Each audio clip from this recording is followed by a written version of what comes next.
नमस्कार। Universal online study में आप सबका स्वागत है। विज्ञान की श्रृंखला में आपके सामने 7वां वीडियो लेकर के आ रहे हैं जो विभिन्न प्रतियोगी परीक्षाओं के लिए बहुत इंपॉर्टेंट प्रश्न है। चलिए शुरू करते हैं। आज का पहला प्रश्न आपके सामने स्क्रीन पर ये रहा, दूध का पीएच मान कितना है। तो सबसे पहले समझो पीएच मान क्या है। पीएच मान किसी भी पदार्थ की अम्लता और क्षारकता की माप बताता है और इस पीएच मान का निर्धारण करने वाले थे लेवोजियर।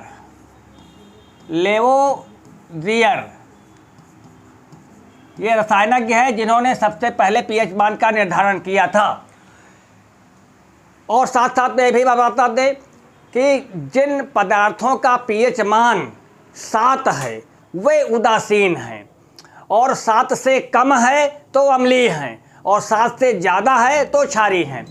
अब यहाँ पर दूध के बारे में पूछा गया है तो एक कॉमन रूप से आपको बता दें कि दूध अम्लीय होता है तो दूध का पीएच मान 7 से कम ही होगा। 4 विकल्प सामने आपके हैं, 7.46, 6.67। तो ये 7 और 1 पहला और चौथा विकल्प नहीं हो सकता। 2 विकल्प ये बच्चे हैं, ये आपके ये अम्लीय के हैं, अम्लीय। तो इसमें दूध का पीएच मान 6.4 से लेकर के 6.8 के बीच में होता है।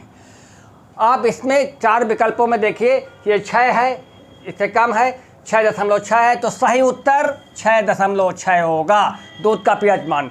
और विभिन्न परीक्षाओं में पीएच मान से जो भी प्रश्न आते हैं वो हम 3-4 लिस्ट बना दे रहे हैं। परीक्षा में अगर आएंगे तो इन्हीं से ही आएंगे और कोई प्रश्न नहीं आएगा, गारंटी है। चलिए देखिए पदार्थ हैं और पीएच मान, जैसे नींबू का पीएच मान, नींबू ये बहुत अम्लीय होता है, 2.2 से 2.4, 2.2 से 2.4, इसके बीच में कोई विकल्प हो वो सही होगा। सिरका ये भी अम्लीय होता, सिरका जो जितने खट्टे हैं वो अम्लीय हैं। सिरका का है 2.4 से 3.4, 2.4 से 3.4, इसके बीच में सिरका का पीएच मान। शराब ये भी अम्लीय है, शराब 2.8 से 3.8, इसके बीच में शराब का पीएच मान होता है। कॉफ़ी भी अम्लीय होती है, कॉफ़ी का है 4.5 से 5.5, 4.5 से 5.5, कॉफ़ी का पीएच मान है। मूत्र, मानव मूत्र अक्सर बड़ा इंपॉर्टेंट है, ये पूछा गया है। मूत्र का पीएच मान है, अम्लीय और क्षारीय दोनों हो सकता है, कभी कभी अम्लीय किसी का होता है, किसी का क्षारीय होता है, लेकिन एक रेंज है, उस रेंज के अंतर्गत देखिए मूत्र का है 5.5 से 7.5, 5.5 से 7.5, ये मूत्र का पीएच मान होता है। लार, मनुष्य के मुख की लार अम्लीय और क्षारीय दोनों रूप में आती है, लेकिन लार का 6.5 से 7.5 के बीच में लार का पीएच मान होता है। और दूध का तो बताया ही आपके सामने, दूध का 6.6 है। और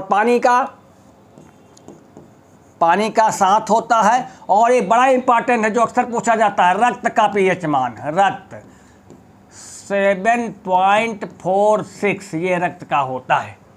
तो इस प्रकार से ये 7.3 से 7.5 के बीच में, 7.3 से 7.5 के बीच में होता है। तो ये 7.46 ये औसत होता है। तो ये जितने पीएच मान बताए गए परीक्षा में इन्हीं में से आता है, जिसमें मूत्र, लार, पानी, रक्त और दूध, इनके पीएच मान एकदम दिमाग में बैठा लीजिए, इन्हीं में से पूछा जाएगा। चलिए अगले प्रश्न में आते हैं। अगला प्रश्न आपके सामने है, ये है, दूध किस प्रकार का कोलाइडी विलयन है। कोलाइड होते क्या है, जैसे एक पदार्थ में दूसरे पदार्थ को घोल दिया जाता है। जब विलेय के पदार्थ विलायक में पूरी तरह से घुल जाए, अणुओं के बीच में एक दूसरे को हम नग्न आँखों से अलग अलग न देख सके, उसे हम विलयन बोलते हैं। और जब विलेय के पदार्थ विलयन में घुले, मतलब विलायक में घुलें और अलग अलग हम उनको देख सकें, वो निस्यंदन कहलाते हैं। और इनके बीच के, यानी जो विलेय पदार्थ है उसके कण विलायक में इस प्रकार से घुले हैं कि निस्यंदन के कणों से और विलयन के कणों के बीच की अवस्था में हैं, तो उसे हम कोलाइडी विलयन कहते हैं। कोलाइडी विलयन बड़ा उपयोगी है, इसका भिन्न भिन्न जगहों में उपयोग किया जाता है। तो इसके ये सारे रूप हैं, सॉल, जेल, एरोसॉल, पायस, ये सब कोलाइड ही हैं। अब इसने पूछा गया दूध इनमें से किस प्रकार का कोलाइड है। वैसे दूध इमल्सन है, पायस है, ये तो उत्तर हो गया आपका। लेकिन इससे संबंधित परीक्षा में जो और प्रश्न पूछे जाने की संभावना है उनको हम यहाँ पर एक बार लिस्टेड कर देते हैं। अगर परीक्षा में कोई प्रश्न कोलाइड से आता है तो उसी लिस्ट से आएगा। बहुत ध्यान से देखें वो लिस्ट को। जैसे है आपका एरोसॉल, एरोसॉल में देखते हैं एरोसॉल, इसमें दो तरीके के एरोसॉल होते हैं जिसमें द्रव का गैस में परिक्षेपण होता है, द्रव का गैस में परिक्षेपण हो।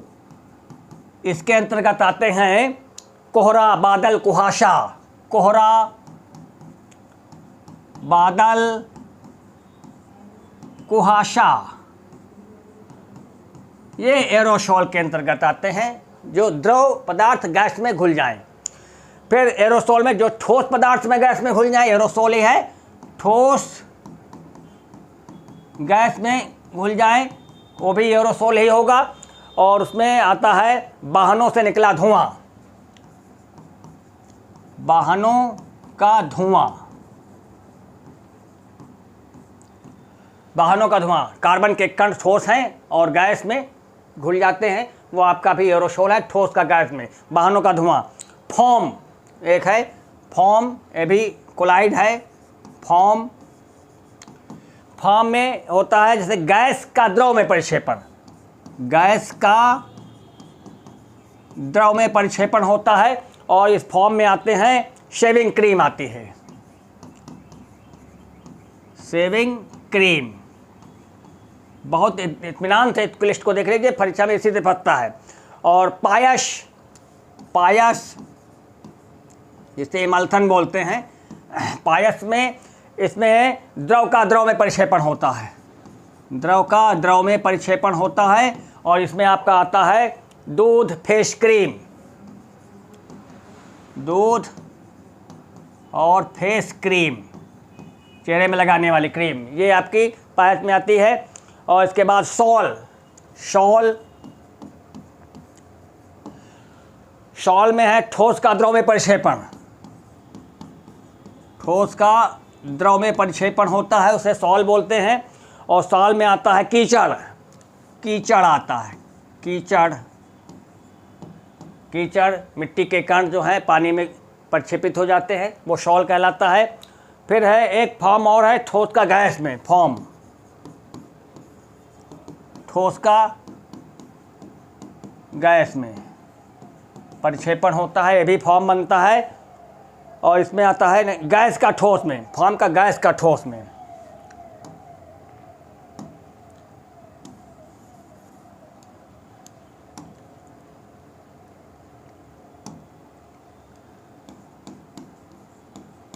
गैस का ठोस में परिक्षेपण, यानी गैस का द्रव में परिक्षेपण तब भी फॉर्म है, गैस का ठोस में परिक्षेपण तब भी फॉर्म है। तो ये किस रूप में वाला फॉर्म है जिसमें रबर है, स्पंज है, रबर, स्पंज, ये आपका फॉर्म के अंतर्गत आता है। और जेल, ये भी जेल, जेल है आपका द्रव का ठोस में परिक्षेपण, द्रव का ठोस में परिक्षेपण, ये आपका जेल है। जिसमें आता है जेली, पनीर, मक्खन, जेली, पनीर, मक्खन, ये जेल में आते हैं। और शाल एक और है, शॉल, इसमें ठोस का ठोस में परिक्षेपण हो, ठोस का ठोस में परिक्षेपण, ठोस के कण ठोस में परिक्षिप्त हो जाए। जैसे आता है आपका रत्न, दूधिया कांच, रत्न जो रंगीन पत्थर होते हैं, और दूधिया कांच। इस लिस्ट को आप बहुत ध्यान से देख लीजिए, परीक्षा में अगर कुछ पूछा जाता है तो इस लिस्ट से ज़रूर फंस जाएगा।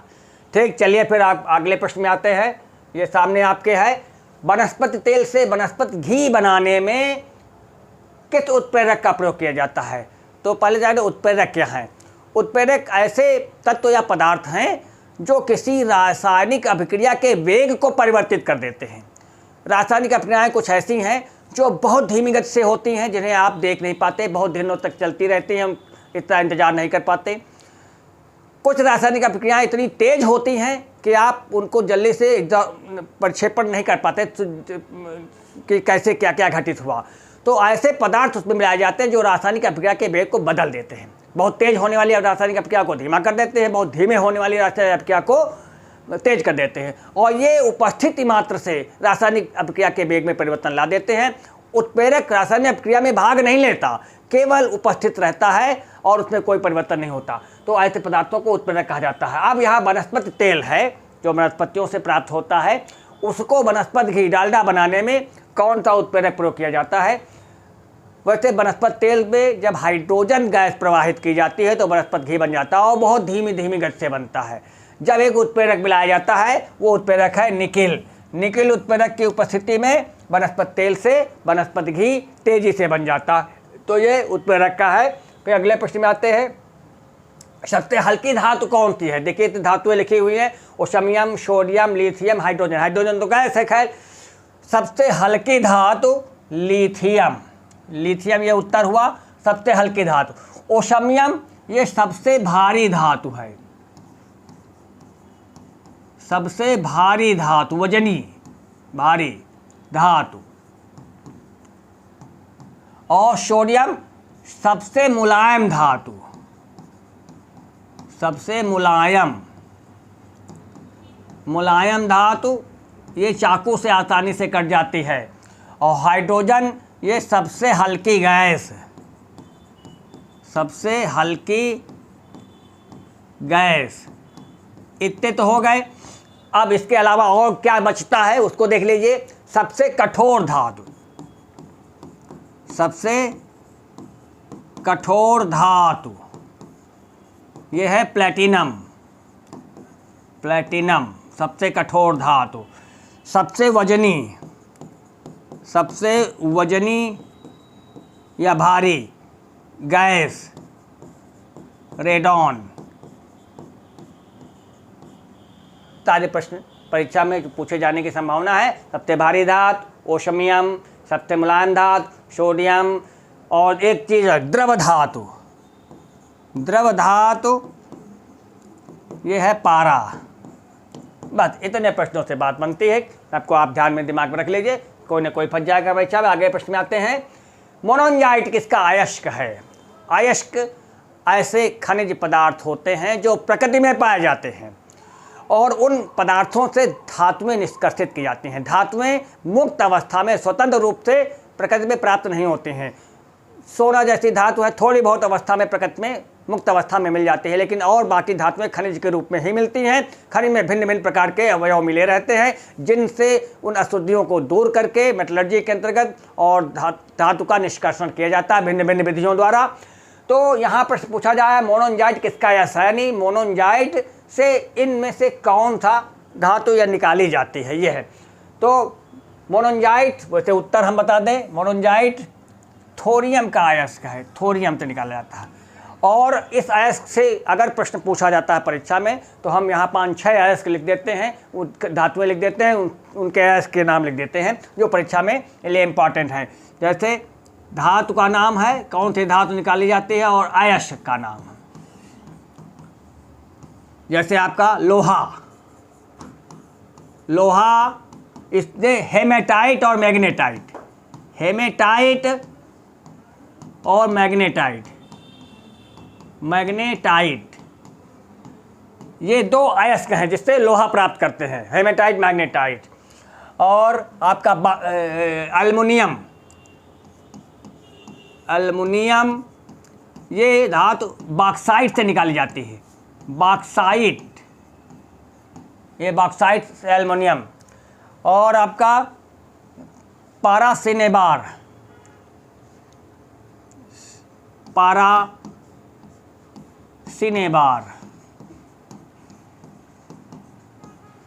गैलेना गैलेना नहीं, पारस सिनेबार, और देखिए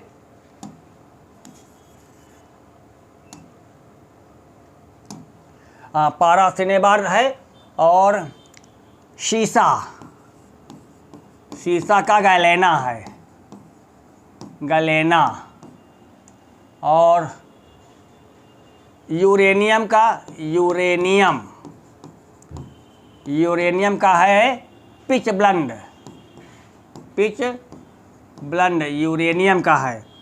सोना, सोना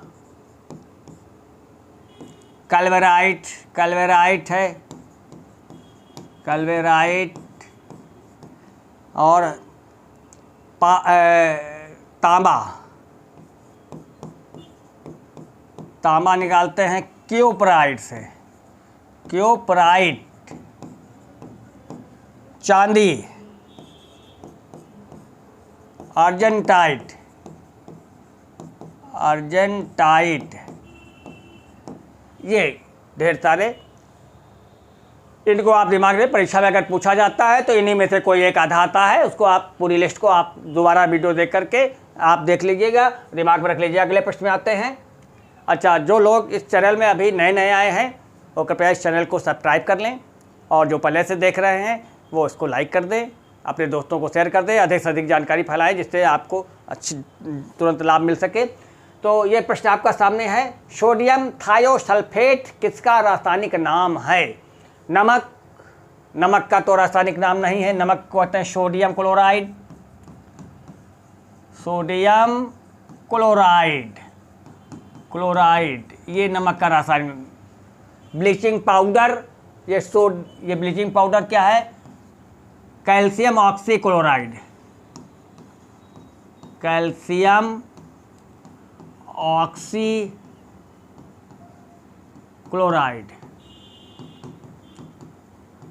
रासायनिक फार्मूला भी देखते चलो, NaCl। ब्लीचिंग पाउडर का है CaOCl2। ये हाइपोबिलियन, ये सोडियम थायोसल्फेट को हाइपोबिलियन कहते हैं, हाइपोबिलियन सोडियम थायोसल्फेट। इसका प्रयोग फोटोग्राफी में रील को फिक्स करने के लिए किया जाए, रील धुलाई में जो काम आता है लिक्विड, वो आपका हाइपोबिलियन है। तो सोडियम थायोसल्फेट हाइपोबिलियन का रासायनिक नाम है।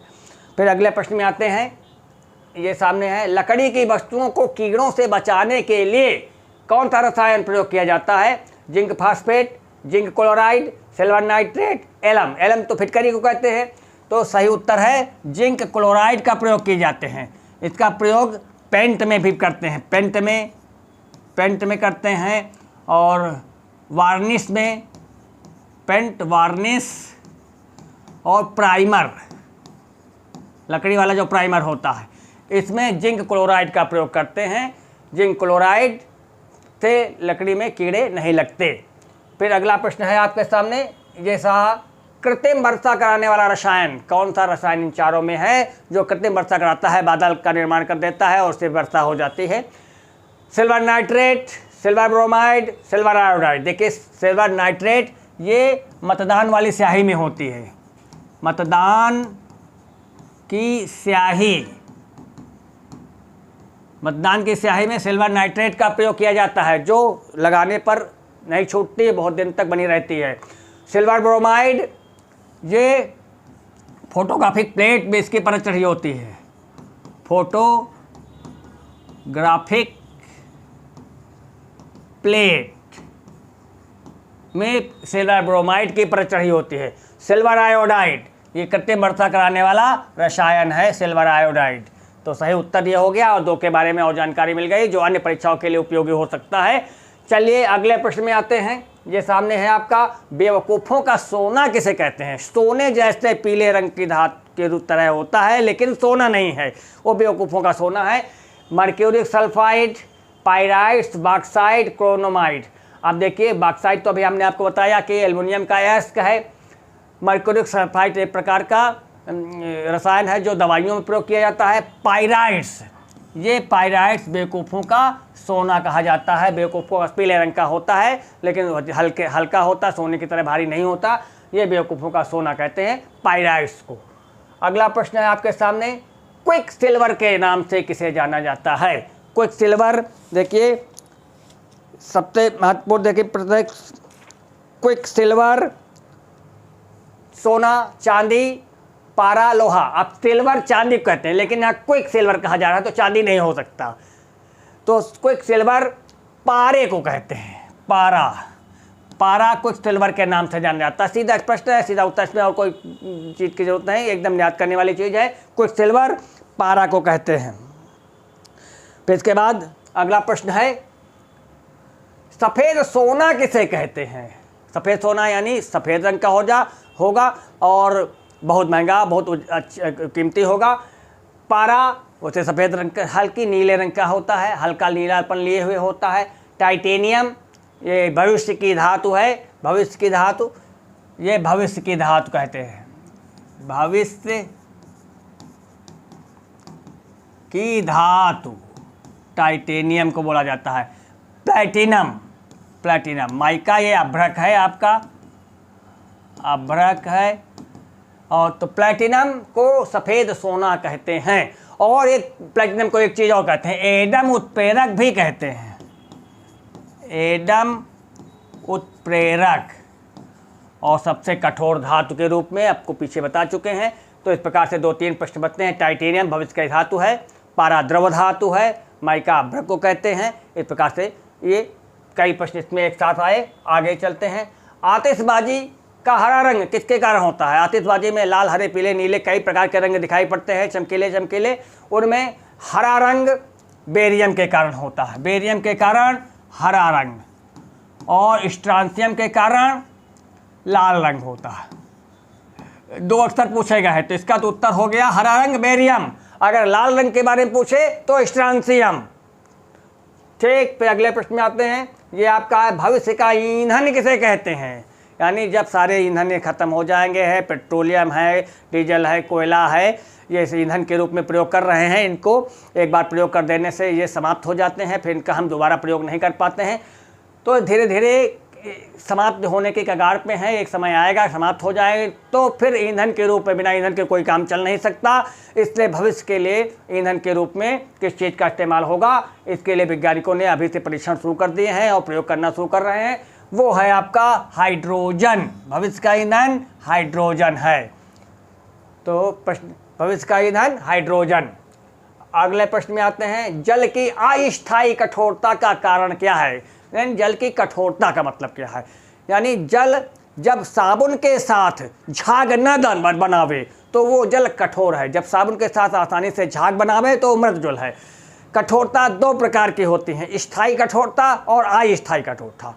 स्थायी कठोरता के लिए देखिए कैल्शियम और मैग्नीशियम के सल्फेट, कैल्शियम मैग्नीशियम के क्लोराइड, ये इससे स्थायी रूप से कठोर, स्थायी कठोरता, स्थायी कठोरता जो आसानी से दूर नहीं होती। विशेष प्रकार की विधियों का प्रयोग करते हैं तो ये कठोरता दूर होती है। जो जैसे साबुन से कपड़ा धुले जाते हैं, जब इस प्रकार के पानी का प्रयोग किया जाता है जो स्थायी रूप से कठोर है, यानी पानी में कैल्शियम मैग्नीशियम के क्लोराइड और सल्फेट आयन मिले हुए, लवण मिले हुए हैं, तो पानी साबुन के साथ झाग नहीं देगा। वॉशिंग पाउडर के साथ झाग देता है, क्योंकि वॉशिंग पाउडर में चिरेटिंग एजेंट मिलाए जाते हैं जो कठोर पानी को मृदु बना लेते हैं, जिसके साबुन के साथ झाग देने लगता है। तो जियोलाइट वगैरह मिला का प्रयोग किया जाता है। लेकिन जल की अस्थायी कठोरता आसानी से दूर हो जाती है, बॉयल कर देते हैं तो वो मृदु हो जाता है। तो कैल्शियम मैग्नीशियम के बाइकार्बोनेट, जिससे पानी अस्थायी कठोर है, जब आप पानी को गर्म करते हैं तो बाइकार्बोनेट्स कार्बोनेट्स में बदल जाते हैं, जो पानी के नीचे बैठ जाते हैं, पानी को छान लेते हैं और वो पानी मृदु हो जाता है और साबुन के साथ झाग देने लगता है। तो सही उत्तर क्या है? जल की अस्थायी कठोरता का कारण कैल्शियम मैग्नीशियम के बाइकार्बोनेट हैं, और स्थायी कठोरता का कारण कैल्शियम मैग्नीशियम के सल्फेट और क्लोराइड है। ठीक, अगले प्रश्न में आते हैं। यह है आपका, पुराने तैल चित्रों के रंग उभारने के लिए पहले कुछ अच्छे चित्र तेल से बनाए जाते थे, लेकिन धीमे धीमे कुछ समय बाद वो धीमे धीमे धूमिल होने लगते थे, धूल के कारण या अन्य एटमॉस्फेयर की गैसों के कारण धूमिल होने लगते हैं, स्पष्ट नहीं दिखाई देते हैं। तो उनमें एक रसायन का लेप करते हैं, रगड़ते हैं, तो वो फिर से चमकने लगते हैं, उसके रंग उभर आते हैं। वो कौन सा रसायन है? पुराने तैल चित्रों के रंग उभारने के लिए कौन सा रसायन प्रयोग करते हैं? H2O, ये पानी है, पानी उसे थोड़ा बहुत उभरेगा, ज़्यादा केवल गंदगी साफ हो जाएगी, लेकिन ये बहुत चमकदार नहीं बनेगा। H2O2 ये हाइड्रोजन परऑक्साइड है, हाइड्रोजन परऑक्साइड, और ये हाइड्रोक्लोरिक अम्ल है, हाइड्रोक्लोरिक अम्ल है ये, और ये सल्फ्यूरिक अम्ल है, सल्फ्यूरिक अम्ल है। इन 4 रसायन में हाइड्रोजन परऑक्साइड का प्रयोग किया जाता है। सही उत्तर है पुराने तैल चित्रों के रंग उभारने के लिए हाइड्रोजन परऑक्साइड का यानी H2O2 का प्रयोग किया जाता है। फिर अगले प्रश्न में आते हैं, आग बुझाने वाले गैस किसे कहते हैं? यानी आग ऑक्सीजन की उपस्थिति में जलती है, ऑक्सीजन आग जलाने वाली गैस है। जो गैस ऑक्सीजन से ज़्यादा भारी हो, जो ऑक्सीजन को नीचे दबा दे, हटा दे और खुद उस पदार्थ को ढक ले, उस पदार्थ को ढक ले, ऑक्सीजन वहाँ तक नहीं पहुँच पावे तो आग बुझ जाएगी। तो आग बुझाने वाली गैस कार्बन डाइऑक्साइड है। कार्बन डाइऑक्साइड आग बुझाने वाली गैस के रूप में भी है, और ग्रीन हाउस प्रभाव वाली गैस भी कार्बन डाइऑक्साइड है। ये ग्रीन हाउस प्रभाव, ग्रीन हाउस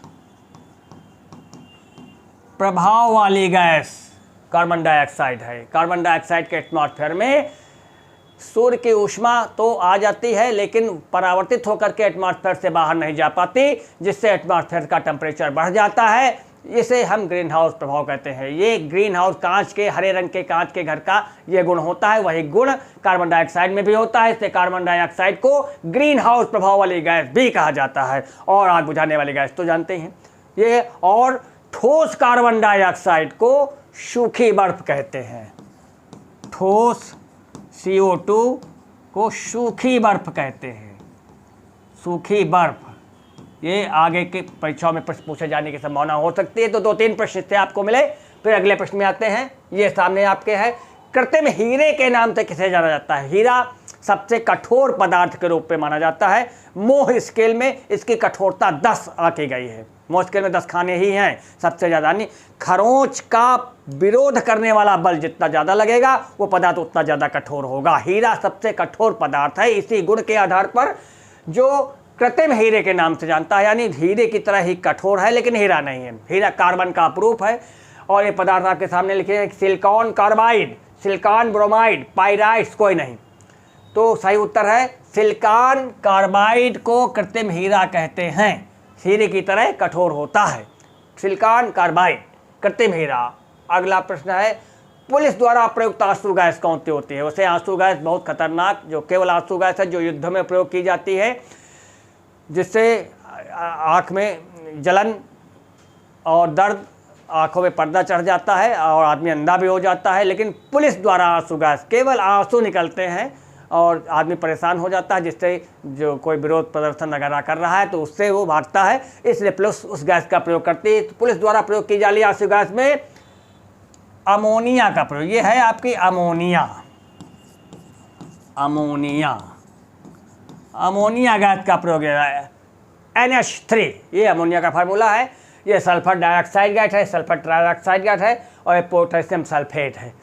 तो अमोनिया का प्रयोग करते हैं पुलिस आंसू गैस में। अगले प्रश्न में आते हैं, गोताखोर, पर्वतारोही और दमा के मरीज के सिलेंडर में कौन सी गैस होती है? देखिए, गोताखोर आदमी है, पर्वतारोही आदमी, और दमा का मरीज भी आदमी ही है। आदमी को ऑक्सीजन गैस की आवश्यकता होती है श्वसन के लिए। ऑक्सीजन गैस जो कोशिकाओं में जाकर के आपके भोज्य पदार्थों का विखंडन करती है, जिससे आपको ऊर्जा मिलती है। तो गोताखोर जब समुद्र के पानी के बहुत अंदर जाता है तो पानी का बहुत ढेर सारा भाग शरीर के ऊपर दबाव डालता है। तो साधारण अवस्था में ऑक्सीजन रक्त में घुलनशील नहीं होती। ऐसी स्थिति में, जब दबाव की स्थिति में या बहुत कम दबाव होता है, जैसे आपका पर्वतारोही है, जब बहुत ऊपर जाता है पर्वत में तो एटमॉस्फेयर में वायु की परत विरल होने लगती है, जिसकी वजह से एटमॉस्फेयर का दबाव कम हो जाता है, यानी कम दाब पर और अधिक दाब पर।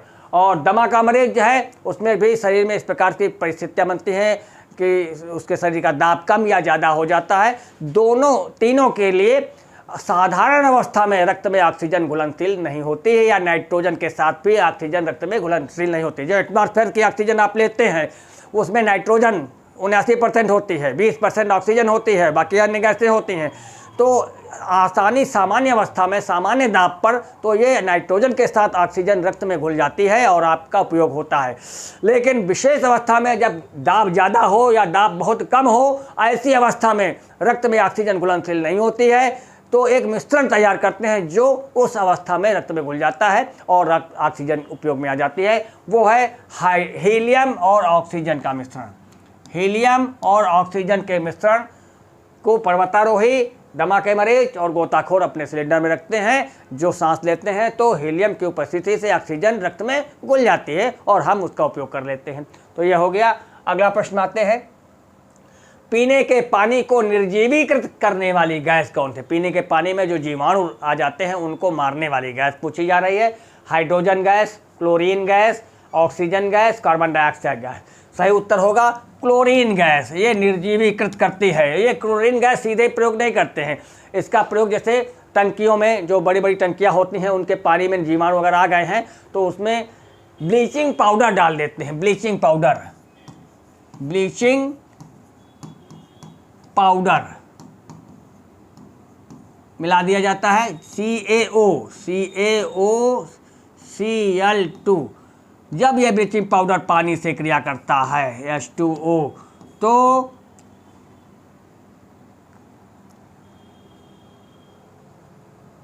ये क्लोरीन गैस जो आपकी है, ये क्लोरीन गैस जीवाणुओं को मार देती है और बाकी जो कैल्शियम हाइड्रोक्साइड जो का भाग है वो नीचे बैठ जाता है और वो पड़ा रहता है। कभी कभी टंकी वाले पानी में हल्की सी एक स्मेल आती है, वो क्लोरीन की है। क्लोरीन गैस पानी को निर्जीवीकृत करती है। सही उत्तर है क्लोरीन गैस। अगले प्रश्न में आते हैं, कागज पर लिखने के लिए किस अम्ल का प्रयोग किया जाता है? क्या चिकना होता है, उसमें एक विशेष प्रकार के अम्ल का प्रयोग करते हैं जिस चमकदार दिखाई पड़े, रिफ्लेक्ट करके आपके आंखों में पहुँचे, तो वो है हाइड्रोजन फ्लोराइड, हाइड्रोजन क्लोराइड, हाइपोबिलियट, कोई नहीं। तो सही उत्तर होगा हाइड्रोजन फ्लोराइड। हाइड्रोजन फ्लोराइड का प्रयोग करते हैं कांच में लिखने के लिए, हाइड्रोजन फ्लोराइड का प्रयोग करते हैं।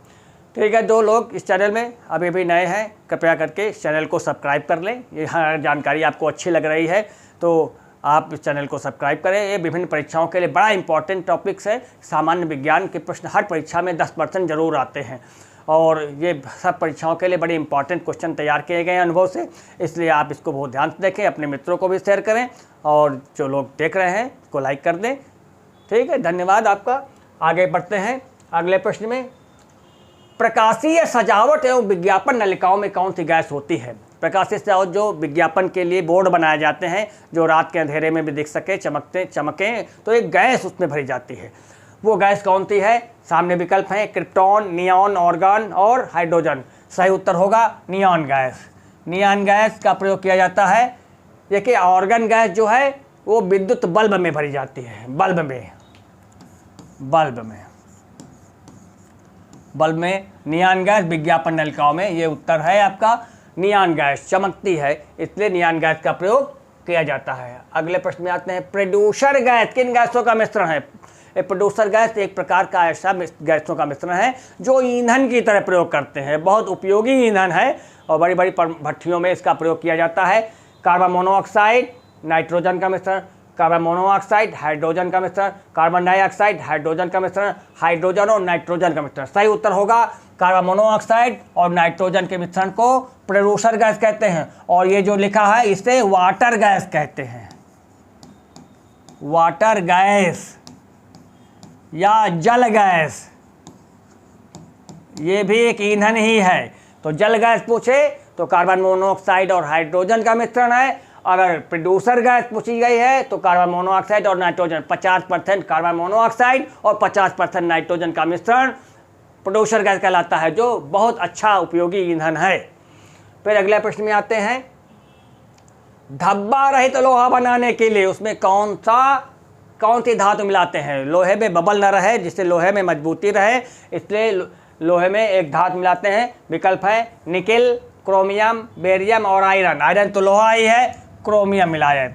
डब्बा रहित लोहा बनाने के लिए उसमें क्रोमियम मिला देते हैं। वैसे लोहा चुंबकीय पदार्थ है, फेरोमैग्नेटिक है, चुंबक की ओर तेजी से खिसकता है, लेकिन अगर इसमें क्रोमियम मिला दिया जाता है तो फिर वह लोहे के चुंबक की ओर कम खिसकता है, नहीं खिसकता है।